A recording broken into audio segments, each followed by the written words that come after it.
Good morning मेरे प्यारे बच्चों। आप सभी कैसे हैं? सबका समाचार ठीक ठाक है? बढ़िया से पढ़ाई चल रही है?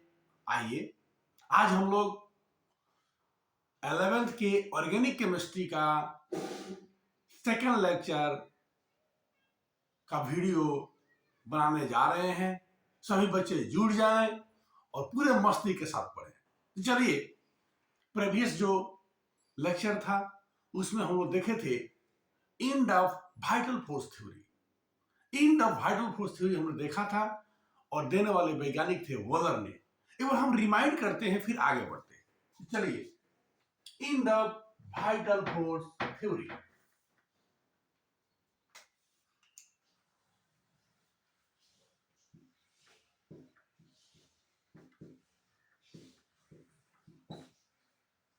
वॉलर ने क्या किया? अचानक एट रैंडम, कोई भी खोज अचानक ही होती है। उन्होंने क्या किया? अमोनियम सल्फेट ले लिया। Ammonium sulphate, ammonium sulphate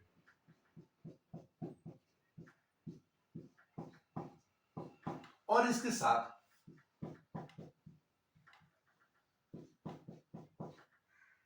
potassium साइनेट को हीट किया।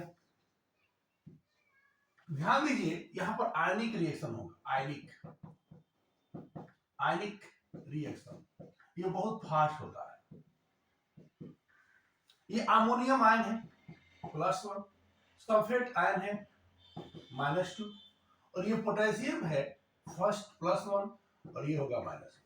यहाँ पे आयनिक के रिएक्शन होगा, यानी इसका प्लस पार्ट इसके माइनस पार्ट से जुटेगा और इसका माइनस पार्ट इसके प्लस पार्ट से जुटेगा। तो यहाँ देखिए, इसकी ऑक्सीडेशन क्या होती है? बोलिए +1 होगी, ऐसी क्या होगी? -1 होगी।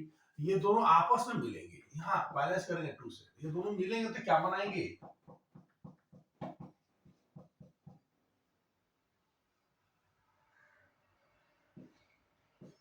अमोनियम साइनेट बनाएंगे और यहां से बन जाएगा आपका K2SO4 अमोनियम साइनेट।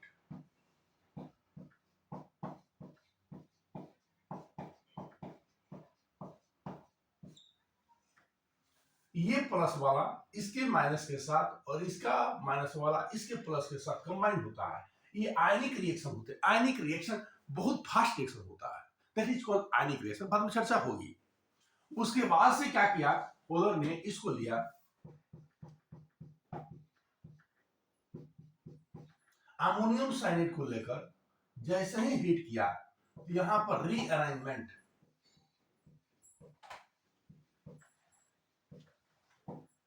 रीअरेंजमेंट रिएक्शन हुआ, यानी इसी के मॉलिक्यूल आपस में रीअरेंज हो गए, इसी के मॉलिक्यूल आपस में पुनः सजे।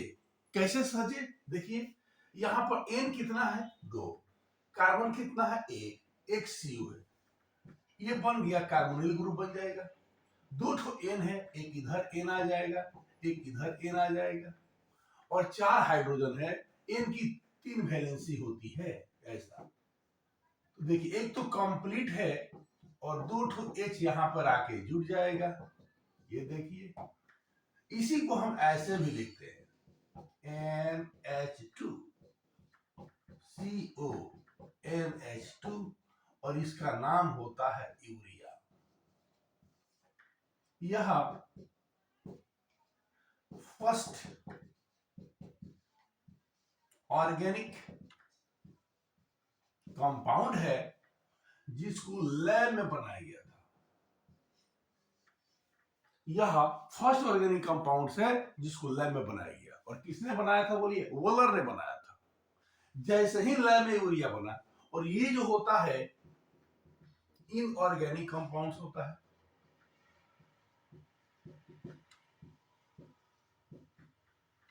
ये निर्जीव से मिलते थे, ये सजीव में मिलते थे। तो निर्जीव से सजीव में कन्वर्ट किसने किया? वॉलर ने कर दिया रीअरेंजमेंट की रिएक्शन के द्वारा। जैसे ही यह बना, आपका वाइटल फोर्स थ्योरी का अंत हो गया। नेक्स्ट प्रीवियस से वीडियो में लेक्चर में हम लोग यहां तक आए थे। तो चलिए अब इसको कंटिन्यू करते हैं, आगे हम बढ़ाते हैं। देख लीजिए बढ़िया से, ये है अमोनियम सल्फेट, ये है पोटेशियम साइनेट। जैसे ही रिएक्शन करेंगे यह आयनिक रिएक्शन होता है। ये होगा +1, ये होगा -2, ये होगा +1 फर्स्ट ग्रुप का है, साइनेट हो गया -1, ये प्लस इसके साथ, ये माइनस इसके साथ कंबाइन करेगा, यानी आयनिक एक्सचेंज हो गया और यहाँ पे अमोनियम साइनेट बन गया और ये बन गया पोटेशियम सल्फेट। अमोनियम साइनेट को उसने क्या किया, हिट कर दिया, तो रीअरेंजमेंट रिएक्शन हुआ और ये इसी में एटम क्या हो गए, रीअरेंज हो गए। जैसे एक सी एक ओ, सीओ यहाँ पर ले लिया गया, कार्बन की 4 टेट्रा वैलेंसी होती है, 2 ठो N लिया गया, 2 ठो H यहाँ जुड़ गया, इसी को हम इस रूप में लिखते हैं और इसका नाम होता है यूरिया। तो लैब में बनने वाला फर्स्ट ऑर्गेनिक कंपाउंड्स जो होता है दैट इज कॉल्ड यूरिया। और किसने बनाया, वोलर ने बनाया। और यहीं पर इनऑर्गेनिक कंपाउंड जब कन्वर्ट कर गए ऑर्गेनिक कंपाउंड्स में, ये ऑर्गेनिक कंपाउंड्स होगा, उस वक्त वाइटल फोर्स थ्योरी का अंत हो गया मेरे प्यारे बच्चों। तो चलिए अब हम इसके बाद थोड़ा सा ओल्ड कंसेप्ट पर फिर आएंगे, क्लासिफिकेशन ऑफ सब्सटेंस। पदार्थ का कैसे कैसे बंटवारा हुआ, कैसे कैसे वर्गीकरण हुआ, जरा हम चर्चा कर रहे हैं। क्योंकि हिस्ट्री को जाना जरूरी है मेरे प्यारे बच्चों, क्योंकि उसका बहुत यूज होता है, वो फाउंडेशन है। फाउंडेशन को जब तक नहीं जानिएगा तब तक आपका आगे का जो स्टडी है सही ट्रैक पर नहीं जाएगी। तो चलिए अब हम लोग यहाँ पर डिस्कस करेंगे क्लासिफिकेशन ऑफ सब्सटेंस।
चलिए, यह ओल्ड क्लासिफिकेशन है सब्सटेंस।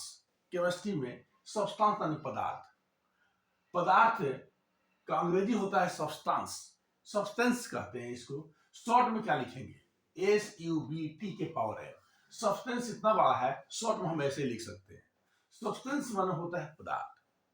दो वैज्ञानिकों ने क्या किया? इसका वर्गीकरण किया, इसका क्लासिफिकेशन किया। एक है लैमरी के द्वारा, लैमरी बाय लैमरी 1675 में। लैमरी ने क्या किया? 1675, बहुत पहले की बात है। अब बर्जेलियस ने क्या किया? 1807 में। लैमरी 1675 में सब्सटेंस को देखा। साइंस डेवलप नहीं था, तो कुछ पदार्थ क्या मिल रहे थे?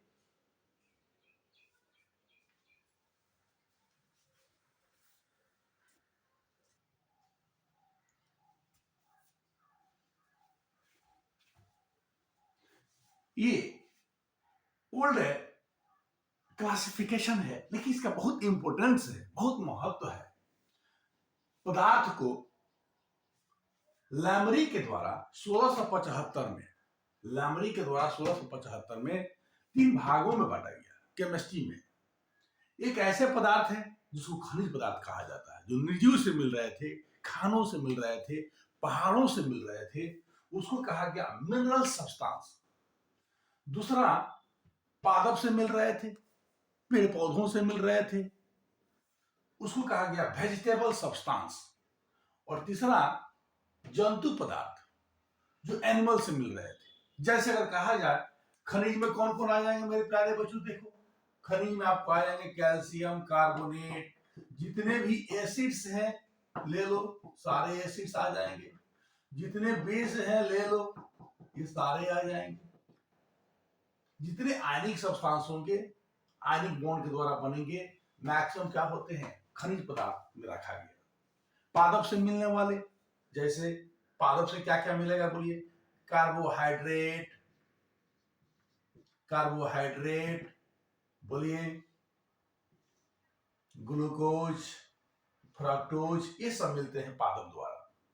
और जंतु से हम लोग के शरीर से क्या मिलता है? यूरिया हो गया, यूरिक एसिड हो गया, प्रोटीन, विटामिन, सारे चीज मिनरल्स वगैरह आ जाएंगे आपको यहाँ पर। जंतु पदार्थ आ जाएंगे। देखिए, जो जंतु से मिलते थे उसको जंतु में डाला गया। यानी लाइब्रेरी ने इसको 3 भागों में बांट दिया, क्योंकि साइंस डेवलप नहीं था। लेकिन इसी को 1807 में बर्जेलियस ने क्या किया? 1807 में इसको 2 पार्ट्स में उन्होंने डिवाइड किया। एक था अकार्बनिक पदार्थ और एक था कार्बनिक पदार्थ। इसको कहते हैं अंग्रेजी में इनऑर्गेनिक सब्सटेंस, और इसको कहते हैं ऑर्गेनिक सब्सटेंस। जिस केमिस्ट्री में हम लोग अध्ययन करेंगे, यह निर्जीव पदार्थों से मिलता है, और जिस केमिस्ट्री के शाखा में इसका अध्ययन करते हैं उसको कहते हैं इनऑर्गेनिक केमिस्ट्री। और कार्बनिक रसायन पढ़ना है, एक अलग केमिस्ट्री का बन गया। ये निर्जीव वस्तुओं से मिलते थे, नॉन लिविंग से मिलते थे, आज भी मिलते हैं। यानी निर्जीव वस्तुओं से प्राप्त सब्सटेंस को अकार्बनिक पदार्थ कहा गया, और सजीव वस्तुओं से प्राप्त पदार्थ को कार्बनिक पदार्थ कहा गया, ऑर्गेनिक सब्सटेंस कहा गया।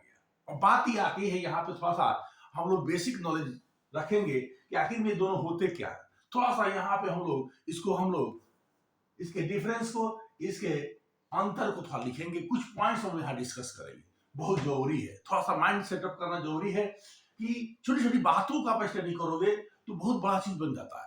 और आपका पूरा कॉन्सेप्ट हो जाएगा। कुछ बातें हैं जहां हम लोग यहाँ स्टडी करेंगे, और कार्बनिक क्या होगा और कार्बनिक क्या होगा, दोनों में हम देखते हैं कि क्या डिफरेंस है और किसको कहा जाता है, दोनों में क्या डिफरेंस है।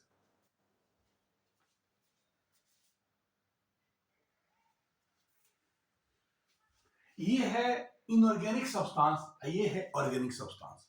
इसका हिंदी होता है अकार्बनिक पदार्थ, और इसका हिंदी होता है कार्बनिक पदार्थ। देखते हैं, ये बहुत महत्वपूर्ण पॉइंट हमने लिखा है। वैसे यौगिक जिसका निर्माण सभी तत्वों, वैसे यौगिक जिसका निर्माण सभी तत्वों, सभी तत्वों, सभी तत्वों के बीच आयनिक बंधन, आयनिक बॉन्ड, सहसंयोजक बंधन, कोवैलेंट बॉन्ड तथा उप सहसंयोजक बंधन के द्वारा होते हैं। यहाँ 3 बॉन्ड का नाम लिया गया, देखिए, सहसंयोजक, उप सहसंयोजक और यहां पर है आयनिक। यानी यहां पर तीनों प्रकार के बॉन्ड मिलेंगे एटम एटम के बीच, तब जाके इनऑर्गेनिक सब्सटेंस का निर्माण होता है। और यहाँ पे सभी तत्व भाग लेंगे, कार्बन, हाइड्रोजन, ऑक्सीजन, जितने भी तत्व हैं सबका यहाँ पे पार्टिसिपेशन होगा। जैसे calcium carbonate, sodium sulphate HCl, ये एसिड हो गया, ये बेस हो गया, sodium chloride, sodium bicarbonate, carbonic acid, जल, ये सब हो गए आपका इनऑर्गेनिक सब्सटेंस का। इनका प्राकृतिक स्रोत निर्जीव होता है, यानी इनऑर्गेनिक सब्सटेंस निर्जीव वस्तुओं से प्राप्त किए जाते हैं। ठीक है, जरा इधर आए, ये महत्वपूर्ण पॉइंट है। वैसा यौगिक, वैसा यौगिक जिसका निर्माण कार्बन, C तथा HONPS, halogen, chlorine, bromine, iodine के बीच, यहां ये देखिए, एक तो कार्बन रहेगा, फिक्स है कार्बन, और उसके साथ ये सब रहेंगे, इसमें से कोई ना कोई रहेगा। इन दोनों के बीच, इन दोनों के बीच इलेक्ट्रॉन की साझेदारी, शेयरिंग ऑफ इलेक्ट्रॉन, इलेक्ट्रॉन के साझेदारी के द्वारा जिस यौगिक का निर्माण होता है उसको कहा जाता है ऑर्गेनिक सब्सटेंस। वैसा यौगिक जिसका निर्माण कार्बन तथा hydrogen, oxygen, nitrogen, phosphorus, sulphur, hydrogen, ये सब आ जाएंगे, 17 ग्रुप का है, के बीच यहां देखिए कौन सा बॉन्ड है, सहसंयोजक बंधन, ये माने रखता है। सहसंयोजक बंधन यानी इलेक्ट्रॉन के साझेदारी के द्वारा होते हैं, ऑर्गेनिक सब्सटेंस कहलाते हैं। इससे कार्बन के यौगिक के नाम से भी जाना जाता है, इसको कार्बन के यौगिक भी कहते हैं। यानी सभी कार्बन के यौगिक क्या होते हैं बाबू, ऑर्गेनिक नहीं होते हैं। कुछ ऐसे भी कार्बन यौगिक बनाता है जहां आयनिक बॉन्ड मिलते हैं और वह अकार्बनिक होता है। जैसे यहां देख लीजिए, माइंड कीजिए, यहां पर भी कार्बन है, यहां पर भी कार्बन है, लेकिन ये क्या है और ये क्या है, ये इनऑर्गेनिक सब्सटेंस है। तो कार्बोनेट बाइकार्बोनेट जो होता है वह आयनिक बॉन्ड के द्वारा बनता है और उसको इनऑर्गेनिक सब्सटेंस कहते हैं।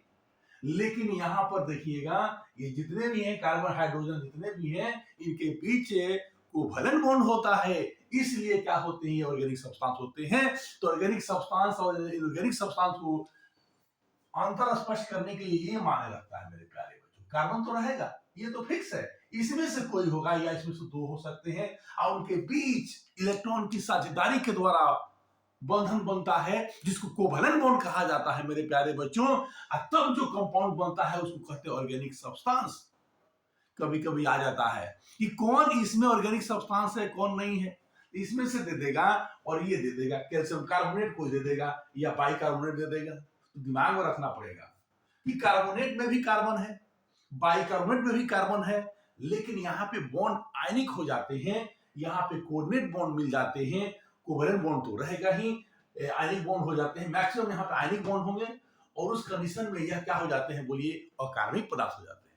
तो माइंड में सेटअप करना होगा इन दोनों पॉइंट्स को, ये दोनों में कार्बन तो है, कार्बन है, ये देखो कार्बन है, कार्बन है, लेकिन ये ऑर्गेनिक सब्सटेंस नहीं है, क्योंकि यहाँ कैल्शियम है, यहाँ पर सोडियम है, ये आयनिक बॉन्ड बना लेंगे। लेकिन ऑर्गेनिक सब्सटेंस के लिए कोवैलेंट बॉन्ड होना चाहिए, और यहाँ आयनिक बन गया, ये निर्जीव वस्तुओं से मिलता है, ये सजीव से मिलता है। तो माइंड को सेटअप करना है। इसका देखिए प्राकृतिक स्रोत क्या है, निर्जीव वस्तु, पहाड़, पठार, खान, ये सबसे मिलते हैं। और ये देखिए इसका प्राकृतिक स्रोत क्या है, सजीव वस्तुएं हैं, पादप हो गया, पादप और जंतु। तो हर पॉइंट को ध्यान देना है मेरे प्यारे बच्चों। ऑर्गेनिक सब्सटेंस में कौन सा बॉन्ड होता है, केवल सहसंयोजक बंधन होता है। जबकि इनऑर्गेनिक सब्सटेंस में कौन कौन बंधन होता है, तो मुख्य रूप से आयनिक होता है, उसके अलावा कोवलेंट भी हो सकता है और कोऑर्डिनेट भी हो सकता है। तो हम हर चीज को बारीकी से समझिए मेरे प्यारे बच्चों। कार्बन तो यहां पर भी है, कार्बन यहां पर भी है, लेकिन यहां पे कौन सा बॉन्ड बन गया, आयनिक बन गया, इसलिए यह क्या हो गया, इनऑर्गेनिक। और यहां जितने भी आप देख रहे हैं कंपाउंड, सब में क्या है बोलिए, कोवलेंट बॉन्ड है। इलेक्ट्रॉन के शेयरिंग के द्वारा यहां बॉन्ड का फॉर्मेशन हो रहा है, इसीलिए इसको हम कहते हैं बोलिए ऑर्गेनिक सब्सटेंस। अब देखिए ये आयनिक बॉन्ड है, स्ट्रॉन्ग बॉन्ड है।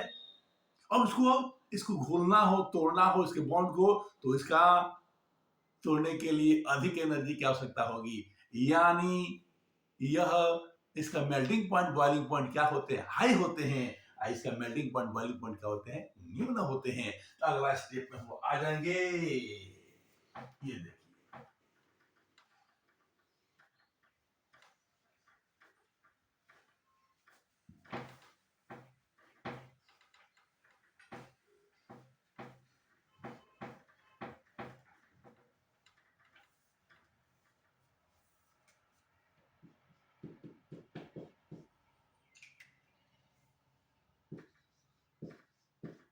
चूंकि आयनिक बॉन्ड स्ट्रॉन्ग बॉन्ड होता है, अतः इनऑर्गेनिक सब्सटेंस का मेल्टिंग पॉइंट तथा बॉइलिंग पॉइंट उच्च होता है। ये देखिए ये आयनिक बॉन्ड क्या होता है मेरे प्यारे बच्चों, स्ट्रॉन्ग बॉन्ड है, इसलिए इसका मेल्टिंग पॉइंट, क्वथनांक, मेल्टिंग पॉइंट दोलनांक, बॉइलिंग पॉइंट, क्वथनांक और दोलनांक क्या होते हैं बाबू, यहां पर इसके हाई हो जाएंगे, क्योंकि बॉन्ड स्ट्रॉन्ग है। दूसरा इधर आइए,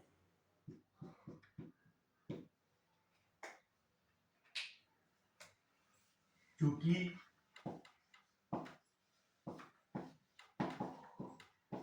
कोवैलेंट बॉन्ड अपेक्षाकृत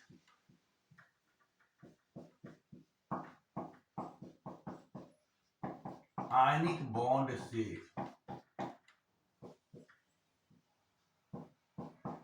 कमजोर बंधन होता है, अतः इसका मेल्टिंग पॉइंट एमपी तथा बीपी निम्न होते हैं। एमपी तथा बीपी निम्न होता है। इसका निम्न होगा क्योंकि कोवैलेंट बॉन्ड है। कोवैलेंट बॉन्ड क्या होते हैं बाबू, वीक होते हैं, और ये क्या होता है, स्ट्रॉन्ग होता है। दूसरी बात ये देखिए, यह मुख्य रूप से ठोस अवस्था में पाए जाते हैं, ये अज्वलनशील होते हैं, ये अदहनशील होते हैं, और ये क्या होता है, दहनशील होता है। ये द्रव में पाया जाएगा, गैस में पाया जाएगा, और मोम के तरह ठोस में पाया जाता है, मुलायम ठोस होता है। ये अज्वलनशील होता है, ये भी आप लिख सकते हैं। ये वोलाटाइल होता है। अगला पॉइंट लिखिए,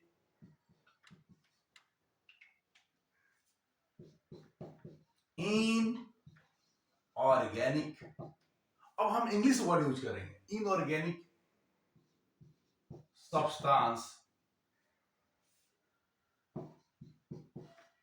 प्रायः ठोस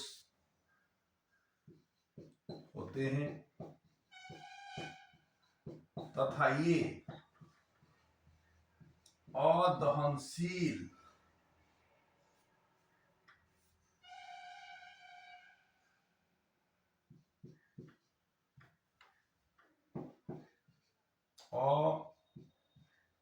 अवाष्पशील नॉन वोलाटाइल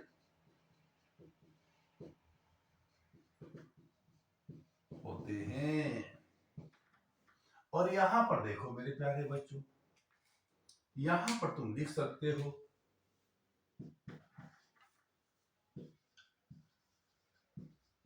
ऑर्गेनिक सब्सटेंस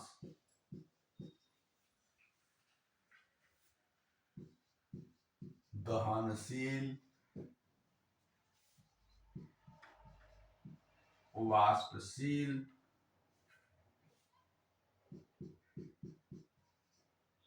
गैसीय या द्रव अवस्था में होते हैं और मोम की तरह ठोस अवस्था में होते हैं। ये देखिए कुछ आइडिया मिल रहा है यहाँ पर, इसको पढ़ना जरूरी है मेरे प्यारे बच्चों। फटाफट इसको नोट करते चलें, सारे बच्चे नोट करते चलें, बढ़िया से अच्छा से नोट्स बनाएं। बहुत ही आपकी प्रिपरेशन के लिए बहुत ही हेल्पफुल होगा मेरे प्यारे बच्चों। जल्दी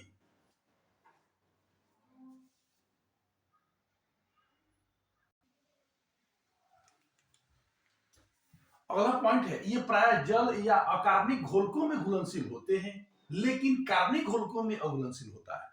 यह एक टर्म आता है सेम डिजॉल्व सेम, सेम को सेम में डिजॉल्व कर लेता है। जैसे बहुत सारी बकरियां हैं, उसमें एक बकरी को छोड़ दीजिए, वो उसमें भूल जाएगी, पता नहीं चला किधर है। लेकिन बहुत सारी बकरियां हैं, वो गधा छोड़ दीजिए तो बकरी में गधा नहीं घुलेगा, अलग हो जाएगा।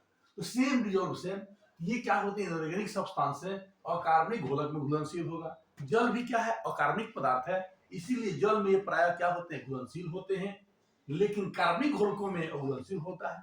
ये अलग हो गया, ये अलग हो गया, ये इसमें नहीं घुलेगा या इसमें नहीं घुलेगा।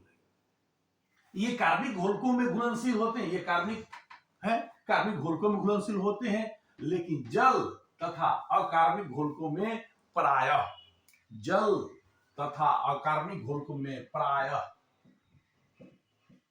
क्या होते हैं, बोलिए, अघुलनशील होते हैं। ये रासायनिक रूप से अधिक क्रियाशील होते हैं क्योंकि ये आयनिक रिएक्शन शो करते हैं। कौन सा रिएक्शन, आयनिक। प्लस में फटाक से क्या होता है, बोलिए, अटैच करता है, अट्रैक्शन फोर्स ज्यादा होते हैं, इलेक्ट्रोस्टैटिक फोर्स लगेगा प्लस और माइनस के बीच, और तुरंत क्या होते हैं, वह कंबाइन करके प्रोडक्ट बदल जाते हैं। यानी आयनिक रिएक्शन होता है, इसलिए इसका केमिकल रिएक्शन क्या होंगे, बहुत फास्ट होते हैं। ये रासायनिक रूप से कम क्रियाशील होते हैं क्योंकि ये आयनिक रिएक्शन प्रदर्शित नहीं करते। ये प्रायः आयनिक अवस्था में होते हैं, ये आयनिक अवस्था में होते हैं। समझ, NaCl, Na प्लस में होगा, Cl माइनस में होगा, यानी आयन रहेंगे, आवेश के रूप में रहेंगे। ये प्रायः आणविक अवस्था में होते हैं, यानी मॉलिक्यूल के रूप में। इसको कहेंगे CH4 मॉलिक्यूल है, C2H6 मॉलिक्यूल है, ये अणु के रूप में होते हैं, आणविक अवस्था में होते हैं। जल्दी कॉपी कीजिए मेरे प्यारे बच्चों। ये आठवां पॉइंट देखिए, बहुत महत्वपूर्ण है। ये दिशाहीन, डायरेक्शनलेस होते हैं। क्यों भाई, क्योंकि धनात्मक आयन, पॉजिटिव आयन को नेगेटिव आयन घेर के रखता है, और नेगेटिव आयन को पॉजिटिव आयन घेर के रखता है। यानी ये दिशाहीन होते हैं, डायरेक्शनलेस होते हैं। ये दिशाहीन होते हैं क्योंकि धनात्मक आयन को ऋणात्मक आयन घेरे होता है, तथा ऋणात्मक आयन को धनात्मक आयन घेरे होता है। यही कारण है कि ये समयावता का अंग्रेजी होता है आइसोमरीन, समयावता आइसोमरीन का गुण प्रदर्शित नहीं करते हैं।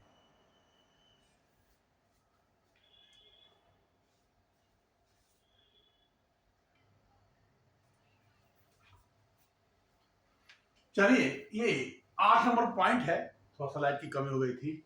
ये दिशाहीन होते हैं क्योंकि धनात्मक आयन को ऋणात्मक आयन घेरे होता है, ऋणात्मक आयन को धनात्मक आयन घेरे होता है। यही कारण है कि ये समयावता का गुण प्रदर्शित नहीं करते। ये दिशात्मक होते हैं, डायरेक्शन होता है, यहाँ डायरेक्शन होता है, लोन पेयर होंगे, उसकी खास डायरेक्शन, प्लस माइनस खास डायरेक्शन होती है इसकी, ये फिक्स होता है। ये दिशात्मक होते हैं जिसके कारण ये समयावता का गुण प्रदर्शित करते हैं मेरे प्यारे बच्चों।